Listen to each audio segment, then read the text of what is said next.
Now, we have finished the book of Hebrews, and we have decided to look for a while into the book of Jeremiah. Jeremiah. It's a fairly long book. It is a book that occupies a great many pages of the Old Testament. There actually are three prophets that God particularly featured in the Old Testament, although there are many prophets, but there are three prophets, are Isaiah, Jeremiah, and Ezekiel. All three of these books are quite lengthy, and in addition, we call them minor prophets, which are minor only in that the prophecies they declared are relatively short, like Joel and Amos and Habakkuk and Zephaniah and so on. But the length of the number of pages that their prophecies have been recorded are not telling us the importance of who they were. It is simply the way God is giving us truth. But at any rate, we're going to look at Jeremiah. And in order to look at the book of Jeremiah, we have to turn to that in the Old Testament. Jeremiah. And we're going to learn not only about Jeremiah, but a whole lot about the times that he was living in. And in the process, we're also going to learn a lot about today. Because in many ways, we're going to find the book of Jeremiah is the newspaper for today. We're actually living in virtually the same situation, only about 2,500 years later, that Jeremiah was living in. The book of Jeremiah opens up with the first verse of chapter 1, the words of Jeremiah, the son of Hilkiah, of the priests that were in Anathoth in the land of Benjamin, to whom the word of the Lord came in the days of Josiah, the son of Ammon, king of Judah, in the 13th year of his reign. It came also in the days of Jehoiakim, the son of Josiah, king of Judah, unto the end of the 11th year of Zedekiah, the son of Josiah, king of Judah, unto the carrying away of Jerusalem captive in the 5th month. Okay, well, that tells us a whole lot about the timing when Jeremiah is writing. He began to write in the 13th year of Josiah, and continued all the way until Babylon conquered Jerusalem in the year 587. And actually, the 13th year of Josiah, we will find, is the year 627 BC, and he prophesied till 587, and a little bit beyond that, because after that he also prophesied after some of the remnant that had been left in Jerusalem had gone into Egypt, but essentially his prophecy had to do with the 40-year period from the 13th year of King Josiah until the time when Jerusalem was completely destroyed by the Babylonians in 587 BC. By God's mercy, He's given us a calendar, a very accurate calendar of these events in the Bible, and we are able to tie these into our modern calendar of today so that these dates we can be quite certain of. Now, in order to get a picture of the situation, we have to go back to Second Chronicles and learn a little bit about what is happening in the days of Josiah. Notice he began to he was called to prophesy in the 13th year of Josiah. And when we go back to Second Chronicles, we find that these were very important days. We go back to Second Chronicles chapter 34. The fact is that the grandfather of Josiah was a very wicked king, Manasseh, a terribly wicked king. He had introduced all kinds of terrible things into the nation of Judah.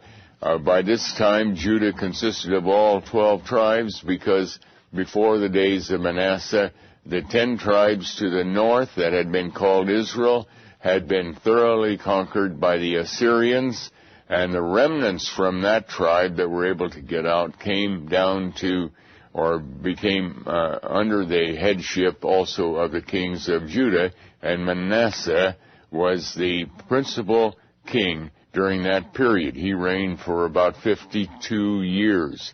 He was the son of a very fine king also, Hezekiah, one of the greatest of the Old Testament kings.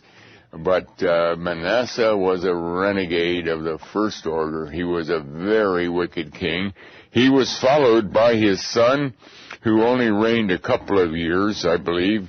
Let me see. His son Ammon was just reigned 2 years, and then his grandson Josiah began to reign, and he was a very young man. The Bible tells us how old he was, 8 years old. But he was the heir apparent, and so he was the next king. When Ammon was killed, we read in verse 25 of Second Chronicles chapter 33, the people of the land slew all them that had conspired against King Ammon, and the people of the land made Josiah his son king in his image. And just ahead of that it says, his servants conspired against him, that is Ammon, and slew him in his own house. And that is because of the extreme wickedness that was in the land at that time. We're looking at Second Chronicles chapter 33, the last two verses, and Second Chronicles chapter 34. So here we have a very interesting genealogy of kings. We have Hezekiah, who was a very God-fearing king. We have his son Manasseh, reigned 52 years, a very wicked son. A grandson, Ammon, who reigned 2 years, very wicked.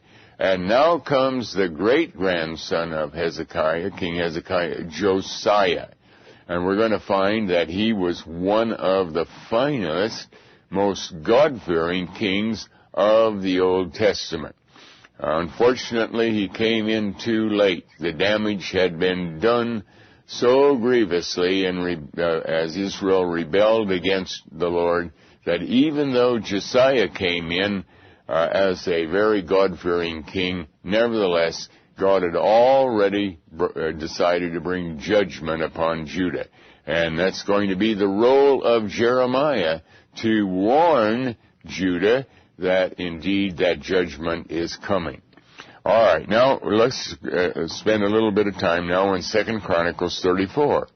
Josiah was 8 years old when he began to reign, and he reigned in Jerusalem 31 years. That means he was only 39 when he was killed. He was killed in battle, and that had to maybe later on we'll comment about that.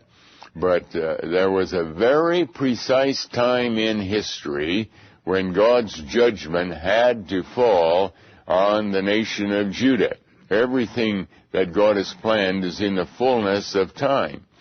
And Josiah was in the way of God's judgment falling on Judah because he was such a faithful king.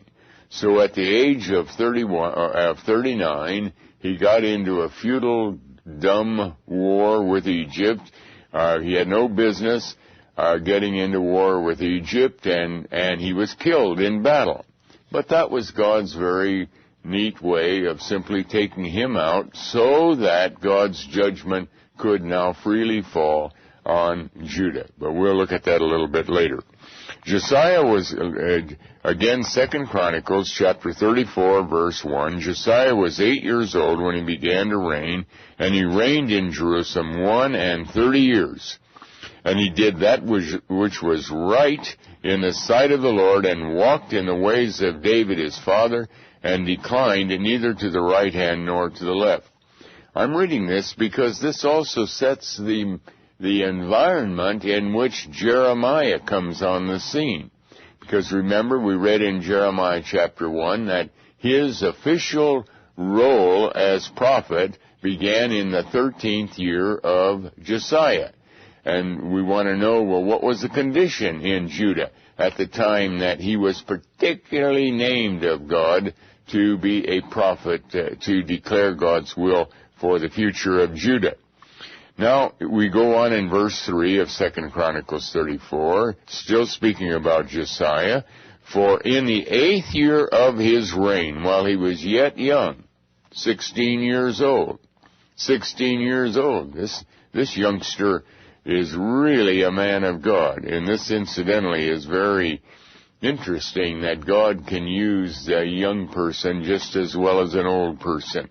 I think, for example, of Moses. He was 80 years old before he was named to lead the children of Israel out of Egypt.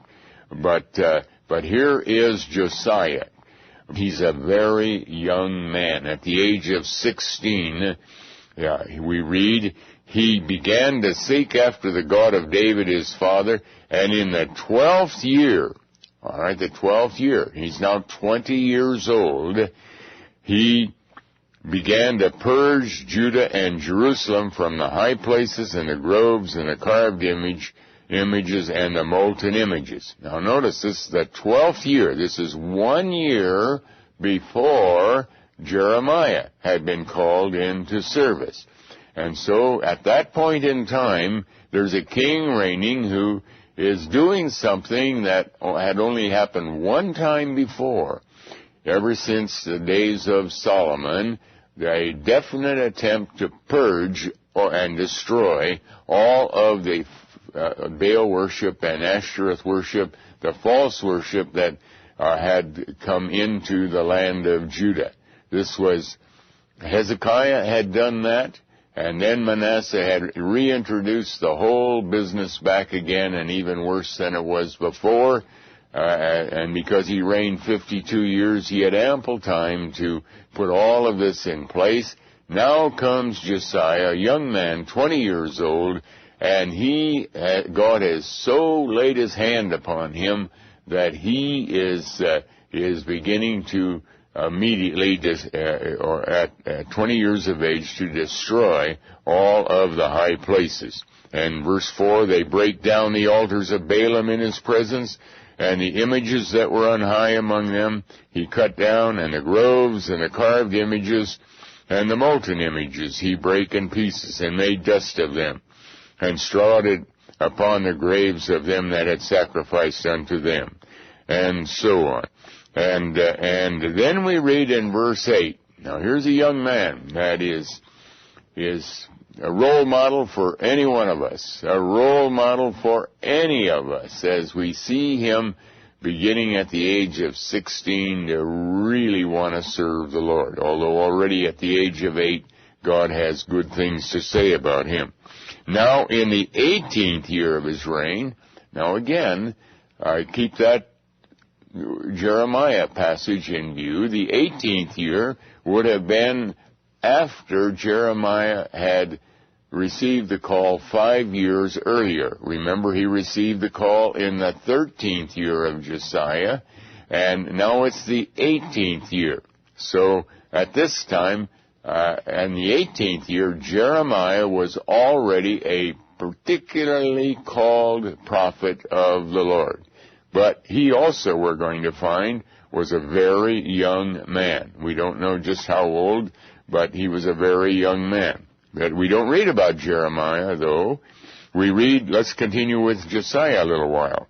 Now in the 18th year of his reign, when he had purged the land and the house, he sent Shaphan, the son of Azaliah, and Maaseiah, the governor of the city, and Jehu, the son of Jehoahaz, the recorder, to repair the house of the Lord his God. That again is a real insight into the character of Josiah as well as into the character of Manasseh.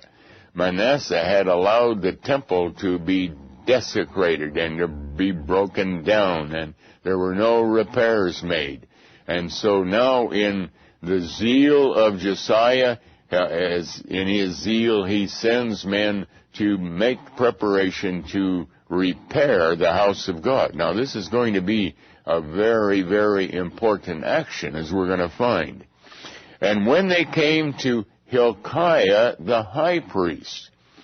Now remember, when we looked at Jeremiah chapter 1, it said Jeremiah, who was of the priests of Anathoth. Incidentally, Anathoth was a little village that was about 3 miles northeast of Jerusalem at that time. But it says he was the son of Hilkiah. But God nowhere in the Bible ties Jeremiah to this Hilkiah. In fact, he doesn't tell us any more about the father of Jeremiah, except that we know that here is the high priest, Hilkiah, who's ministering at the time that in the 18th year of Josiah, Jeremiah could have been a young man, 20 years of age or 21 years of age, something like that. He was still a very young man. And Hilkiah is the high priest. So there's a likelihood, a very strong likelihood, that Jeremiah was the son of the high priest Hilkiah. And let's find out what kind of a man he was. And this also tells us again something about what is happening as Jeremiah is ministering in the book of Jeremiah. When these men came to Hilkiah the high priest, they delivered the money that was brought into the house of God, which the Levites that kept the doors had gathered of the hand of Manasseh and Ephraim, and of all the remnant of Israel, and of all Judah and Benjamin, and they returned to Jerusalem. In other words, they took offerings from all the tribes that were still identified with Jerusalem. It included Judah and Benjamin and remnants of Manasseh and Ephraim and anything else that was left over after the Assyrians had conquered the 10 tribes to the north. And they put it in the hand of the workmen that had the oversight of the house of the Lord, and they gave it to the workmen that wrought in the house of the Lord to repair and amend the house. All right, and then we read in verse 12, and the men did the work faithfully. Then we read in verse 14. Now we have another insight into what is going on. Verse 14, Second Chronicles 34. And when they brought out the money that was brought into the house of the Lord, Hilkiah the priest found a book of the law of the Lord given by Moses. Now, that tells us about the extreme spiritual declension, or how bad the spiritual situation was in the days of Josiah. They did not have a Bible. Can you imagine that? Can you imagine that? And here is Josiah that has come to reign, and the Bible had disappeared. It had disappeared. It was in the temple. Remember, everybody wasn't literate in that day as we are today. The priests were literate, and they would read what was in the scribes would read what was in the copies that they had, and there were only a few copies, to the people of Israel. But apparently in the days of Manasseh was so wicked, as the temple was desecrated, the Bible was lost. Now, this tells us something about the mercy of God. Here is Josiah. Remember, this is the 18th year of his reign. He is now 26 years of age. 26 years of age. For the last 10 years, he has given evidence of really being a child of God. It wasn't because every morning he read a portion from the Bible. It wasn't because he was studiously reading the Bible. It was God's mercy. God's mercy. And remember, his father was a wicked man. His grandfather was the very essence of wickedness. Manasseh was his grandfather. He reigned for 52 years, and he certainly didn't learn anything from Manasseh. So how did he learn? We don't know. The Bible, it doesn't tell us. Surely there were a few faithful scribes, a few faithful priests, Certainly Hilkiah, the high priest, from what we read about him, appears to be a man of God, and perhaps his father was Hilkiah and taught him just in a verbal way, not with a written word. At any rate, here they found a copy of the Bible. Now, their Bible, of course, wasn't like our Bible. It was the Law of Moses. Probably what they found was the first 5 books of the Bible. That's what Moses had written. There may have been more to it, but at least they found the first 5 books of the Bible.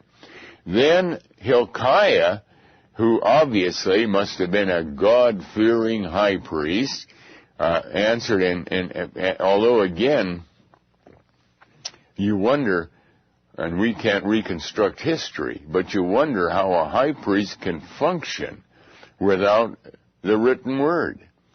Now, certainly the customs of offerings and so on had been handed down and had been memorized, and that ritual had probably been ingrained into them, and maybe they had commentaries on the Bible that they had access to. All of that was possible. But Hilkiah also has been operating for years without the written word of God. But he really recognizes the supreme importance of the word of God. Hilkiah answered and said to Shaphan the scribe, I have found the book of the law in the house of the Lord. And Hilkiah delivered the book to Shaphan, and Shaphan carried the book to the king, and brought the king word again, saying, all that was committed to thy servants, they do it. And then we read in verse 19, and here we find the predictable reaction of a God-fearing king to the word of God. Verse 19, and it came to pass, when the king had heard the words of the law, that he rent his clothes. And the king commanded Hilkiah and Ahikam the son of Shaphan, and Abdon the son of Micah, and Shaphan the scribe, and Asaiah, a servant of the king, saying, Go, inquire of the Lord for me, and for them that are left in Israel and in Judah, concerning the words of the book that is found. For great is the wrath of the Lord that is poured out upon us, because our fathers have not kept the word of the Lord to do after all that is written in this book. In other words, this is the predictable reaction of a child of God when we find any truth in the Bible. We've come to the end of our time, and so we can't go any further with this program. We trust that you will look into the Bible and read these things we've been talking about. Check it out to make sure that what you are hearing on this program is faithful to the Word of God, because finally, the only authority is the Bible.